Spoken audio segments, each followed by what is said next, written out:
আজকের আলোচনায় স্বাগত। আমরা আজ বঙ্কিমচন্দ্র চট্টোপাধ্যায়ের একটা দারুণ লেখা মানে কমলাকান্তের জবানবন্দির একটা বিশেষ অংশ নিয়ে কথা বলবো। ঠিক সেই অংশটা যেখানে আমাদের পরিচিত কমলাকান্ত, আফিমখোর, একটু উদাসীন দার্শনিক, তাকে কিনা গরু চুরির মামলায় সাক্ষী হিসেবে আদালতে হাজির করা হয়। হ্যাঁ, ব্যাপারটা বেশ মজার। কমলাকান্ত যাকে আমরা চিনি তার আফিমের নেশা আর গভীর সব চিন্তা ভাবনার জন্য সে হঠাৎ আদালতের কাঠগড়ায়, তবে আসামি নয়, সাক্ষী। ঠিক। আর মামলাটা করেছে তারই পরিচিত প্রসন্ন গোয়ালিনী। তার নাকি গরু চুরি গেছে। একদম। তো আমাদের আজকের উদ্দেশ্য হল এই আদালতের যে একটা গতানুগতিক মানে নিয়মমাফিক পরিবেশ, তার সাথে কমলাকান্তের ওই খামখেয়ালি মানে অপ্রচলিত চিন্তাভাবনা আর আচরণের যে একটা সংঘাত হয়, তার ভেতরের যে ব্যঙ্গ আর যে গভীর মানেটা লুকিয়ে আছে সেটা একটু খুঁজে বের করা। দেখা যাক কিভাবে কমলাকান্ত একটা সাধারণ ঘটনাকে তার নিজের মতো করে মানে নিজস্ব দর্শন দিয়ে ব্যাখ্যা করে। ঠিক। তাহলে চলুন শুরু করা যাক এই মজাদার কিন্তু চিন্তার খোরাক জোগানো ঘটনাটা নিয়ে আলোচনা। আচ্ছা, গল্পটা শুরু হচ্ছে কিভাবে?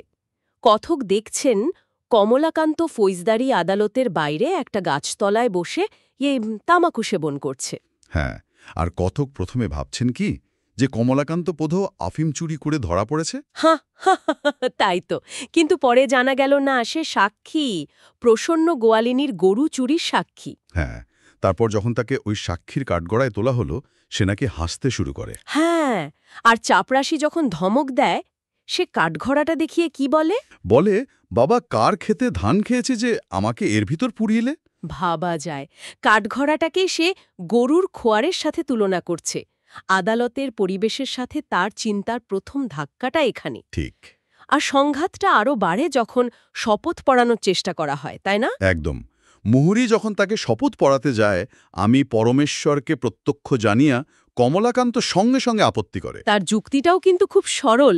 সে বলছে জীবনে কখনো ঈশ্বরকে প্রত্যক্ষ করেনি। তাহলে কিভাবে সে এই মিথ্যে কথাটা বলে সাক্ষ্য শুরু করবে? এটা তার কাছে বিরাট প্রশ্ন। সে তো হাকিমকেও জিজ্ঞেস করে যে সাক্ষ্য দিতে গিয়ে হয়তো ছোটখাটো মিথ্যে বলতে হতে পারে, কিন্তু শুরুতেই এত বড় একটা মিথ্যে, এটা কি ঠিক? ঠিক। এটা শুধু হাসির ব্যাপার না, এর মধ্যে বিচার ব্যবস্থার যে একটা যান্ত্রিক দিক, মানে না বুঝেই নিয়ম মেনে চলা, সেটার প্রতি একটা তীব্র কটাক্ষ আছে। কমলাকান্ত একেবারে আক্ষরিক সত্যটা ধরে পুরো সিস্টেমটার ফাঁকটা দেখিয়ে দিচ্ছে। উকিলের সাথেও তো তার কথা কাটাকাটি হয় এই নিয়ে। হ্যাঁ, উকিল তো বিরক্ত, বলেন এসব ধর্মকথা ব্রাহ্ম সমাজে বলুন গে, আদালতে আইনের পথে চলতে হবে। আর কমলাকান্তের উত্তরটাও দেখুন। সে রসিকতা করে বলছে উকিলরা মোয়াক্কেল পেলে ঈশ্বরকে ঠিকই প্রত্যক্ষ করেন। কি সাংঘাতিক কথা! আচ্ছা, এই শপথ নিয়ে যখন এত আপত্তি, তখন হাকিম তো একটা বিকল্প দিলেন, সরল প্রতিজ্ঞা। হ্যাঁ, সিম্পল অ্যাফার্মেশন, মানে ঈশ্বরের নাম না নিয়ে সত্য বলার অঙ্গীকার। কিন্তু কমলাকান্ত কি সহজে মানে, সে তো তাতেও আপত্তি করে বসে। কেন? এবার কি যুক্তি তার? তার যুক্তিটাও কিন্তু ভাবার মতো। সে বলে, কি প্রতিজ্ঞা করিতেছি সেটা জানিয়া প্রতিজ্ঞাটা করিলে ভালো হয় না। ও, মানে আগে জানতে হবে কি বিষয় প্রতিজ্ঞা করছে। একদম। সে এটাকে সাদা কাগজে সই করার মতো বলছে, মানে না জেনে বুঝে কোনো কিছুতে সম্মতি দেওয়াটা তার নীতিবিরুদ্ধ। বেশ যুক্তিবাদী কিন্তু, আর একটু জেদিও মনে হচ্ছে। তা তো বটেই। শেষ পর্যন্ত অবশ্য প্রতিজ্ঞার বিষয়বস্তু শুনে সে রাজি হয়। এই শুরুতেই বোঝা যাচ্ছে আদালতের পরিবেশে কমলাকান্ত একেবারে বেমানান। আচ্ছা, এরপর তো জেরা শুরু হলো। হ্যাঁ, উকিলের জেরা, আর কমলাকান্তের উত্তরগুলো তো একটার পর একটা চমক। উকিল যখন তাকে ধমকে বললেন শুধু যা জিজ্ঞাসা করা হচ্ছে তার উত্তর দিতে, কমলাকান্ত সোজা হাকিমের দিকে ফিরে মনে করিয়ে দিল, তাকে তো প্রতিজ্ঞা করানো হয়েছে কোনো কথা গোপন করিবে না। বাহ, তাহলে উকিল যা বলতে বলবে শুধু সেটুকুই বললে তো কথা গোপন করা হবে। দারুণ যুক্তি তো। ঠিক তাই। সে নিজেকে যাত্রার ছেলের সাথে আর উকিলকে যাত্রার অধিকারীর সাথে তুলনা করে পরিস্থিতিটা আরও হালকা করে দেয়। এরপর শুরু হলো পরিচয় পর্বের বিভ্রান্তি, তাই না? হ্যাঁ, মানে উকিল তার পরিচয় জানতে চান, আর এখান থেকেই শুরু হয় আসল মজা। যেমন বাবার নাম জিজ্ঞেস করতেই সে পাল্টা প্রশ্ন করে, এটা কি শ্রাদ্ধ হচ্ছে নাকি? হ্যাঁ, তারপর জাতি জিজ্ঞাসা করলে বলে হিন্দু, বর্ণ ঘোরতর কৃষ্ণবর্ণ। জাত আছে কিনা জানতে চাইলে বলে মারে কে? শেষে হাকিমের সাহায্যে জানা গেল সে ব্রাহ্মণ। বয়স জানতে চাওয়ার ব্যাপারটা তো আরও মজার। সে আদালতের ঘড়ি দেখে একেবারে বছর, মাস, দিন, ঘন্টা, মিনিট পর্যন্ত বলে দিল। কারণ কিছুই গোপন করা চলবে না, উকিল তো রেগে আগুন। এই উত্তরগুলো কিন্তু শুধু মজা নয়, তাই না? এর মধ্যে একটা অন্য অর্থ আছে। নিশ্চয়ই আছে। কমলাকান্ত এই প্রচলিত সামাজিক পরিচয়গুলো, জাতি, বর্ণ, বয়স বলার ধরন, এগুলোর অর্থহীনতা বা আপেক্ষিকতা তুলে ধরছে। তার কাছে এগুলোর কোনো স্থির মানে নেই হয়তো। সে এগুলোর আক্ষরিক বা দার্শনিক ব্যাখ্যা দিয়ে পুরো পরিস্থিতিটাকেই ব্যঙ্গ করছে। ঠিক। বাসস্থান কোথায় জানতে চাইলে কি বলে, তার কোনো নিবাস বা কুঠুরি নেই, যেখানে সেখানে থাকে। এখন আছে এই আদালতে। পেশা জিজ্ঞেস করলে তো আরও সাংঘাতিক উত্তর। কি বলেছিল? বলে তার কোনো পেশা নেই। সে কি উকিল না বেশ্যা যে পেশা থাকবে? উফ। খায় কিভাবে জানতে চাইলে একদম আক্ষরিক বর্ণনা দেয়, ডাল মেখে ভাতে গ্রাস তুলে মুখে পড়ে। মানে একেবারে ইটিং প্রসেসটা বর্ণনা করছে। হ্যাঁ, উপার্জন করে কিনা জানতে চাইলে বলে 1 পয়সাও না। চুরি করে কিনা জানতে চাইলে উকিলকেই ব্যঙ্গ করে। শেষে প্রসন্ন গোয়ালিনী যখন বলে যে কমলাকান্ত অফিম চেয়ে খায়, তখন সে রেগে যায়, কারণ সে পয়সা ভিক্ষা করে না। আফিম তার কাছে অন্য জিনিস। শেষে হাকিমের পরামর্শে তার পেশা লেখা হল ব্রাহ্মণ ভোজনের নিমন্ত্রণ গ্রহণ। কি অদ্ভুত!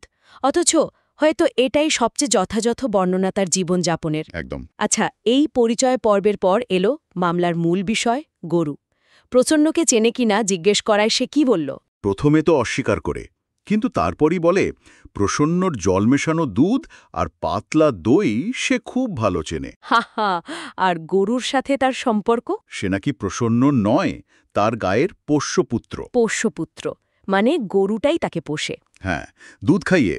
আর চুরি দেখেছে কিনা জিজ্ঞেস করলে বলে চোরের অত বুদ্ধি নেই যে তাকে সাক্ষী রেখে চুরি করবে। প্রসন্ন তখন বুঝল একে দিয়ে সহজ পথে কাজ হবে না। ঠিক। সে তখন উকিলকে ইশারা করে যে কমলাকান্ত গরু চেনে। উকিল তখন গর্জে উঠে জিজ্ঞেস করেন, তুমি গরু চেনো? আর এখানেই কমলাকান্তের সেই বিখ্যাত শ্লেষাত্মক উত্তরটা, তাই না? হ্যাঁ, সে মিষ্টি হেসে বলে, আহা, চিনি বই কি, নইলে কি আপনার সঙ্গে এত মিষ্ট আলাপ করি। একই সঙ্গে গরুকে চেনার কথাও বলল, আবার উকিলকেও গরু বলে দিল। একদম, দুটো অর্থ একসাথেই বুঝিয়ে দিল। এই ধরনের উত্তরে হাকিমও নিশ্চয় বিরক্ত হলেন। খুবই।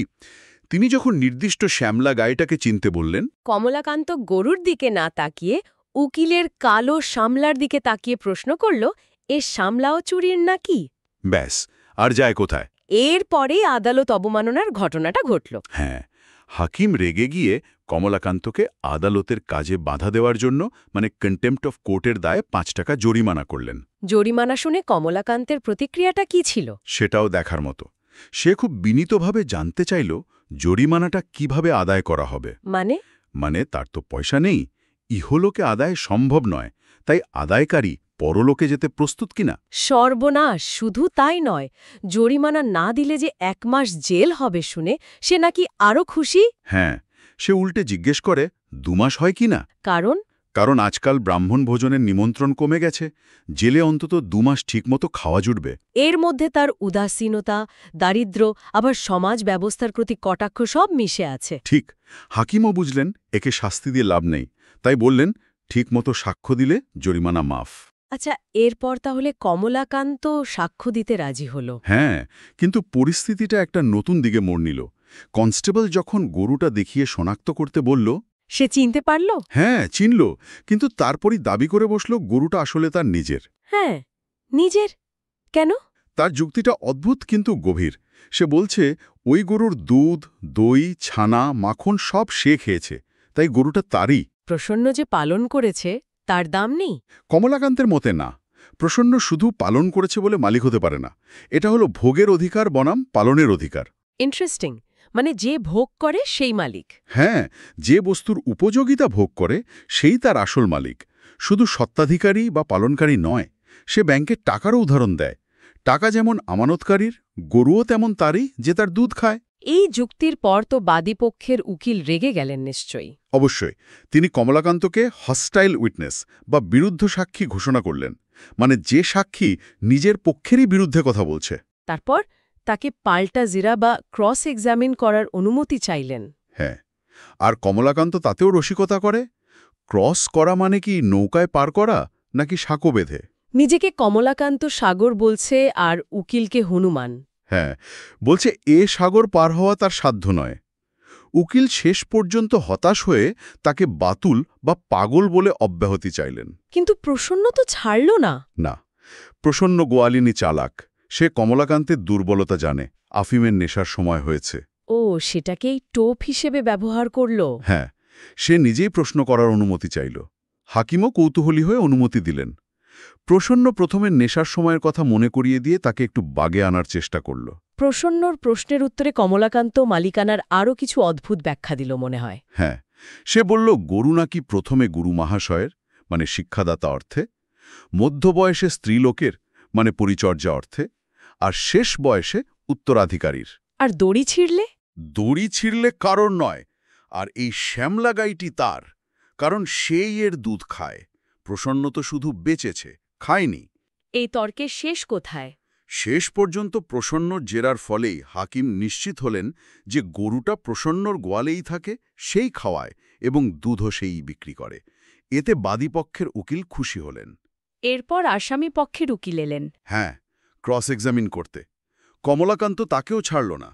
আগের জনকে হনুমান বলার পর একে বলল কুমার বাহাদুর, মানে রামায়ণের অঙ্গদ। বাপরে!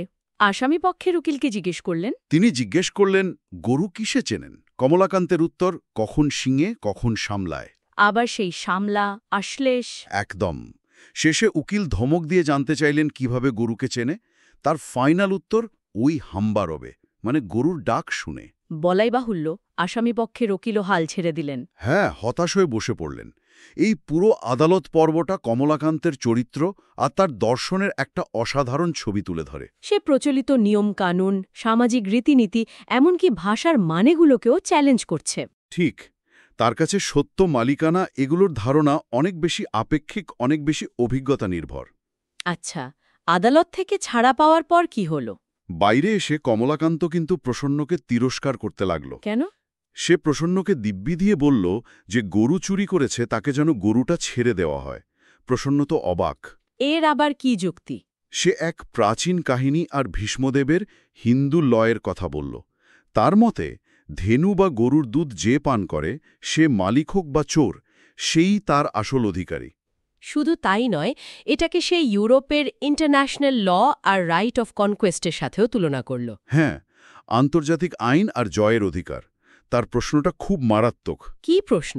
যদি যুদ্ধ করে রাজ্য বা সম্পদ জয় করাটা একটা স্বীকৃত অধিকার, রাইট অফ কনকোয়েস্ট হতে পারে, তাহলে চুরি করে কিছু ভোগ করাটা, রাইট অফ থেফট, নীতিগতভাবে আলাদা হবে কেন?